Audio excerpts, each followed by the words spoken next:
की retirement line मध्ये पण ते समाजसेवा आणि असं शालेय काम करतात, त्याबद्दल मी त्यांचे खूप आमच्या एम के जाधव एज्युकेशन ट्रस्ट आणि वेलफेअर सोसायटीतर्फे खूप खूप अभिनंदन करतो। शाळेचे वर्षभर खूप वेगवेगळे चांगले उपक्रम राबवले जातात आणि आज जो कार्यक्रम आहे तो तुम्हाला थोड्या वेळात लवकरच बघायचा आहे। तर त्या पुढील वाटचालीसाठी विद्यार्थ्यांना आणि सर्व शिक्षकांना मी शुभेच्छा देते। इथेच थांबते। जय हिंद, जय महाराष्ट्र।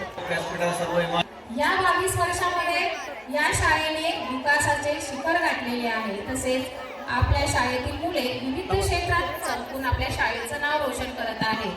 तसंच तालुकास्तरीय बुद्धिबळ स्पर्धेमध्ये आपल्या शाळेतील 6 विद्यार्थ्यांचं सिलेक्शन होऊन त्यांचा जिल्हा स्तरावर सुद्धा नंबर आलेला आहे।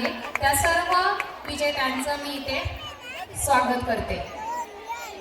आपल्या शाळेतील यंदा याही वर्षी आपल्या 10वीचा निकाल 100% लागलेला असून तालुक्यामध्ये आपला 3रा क्रमांक आपल्या शाळेने पटकावलेला आहे।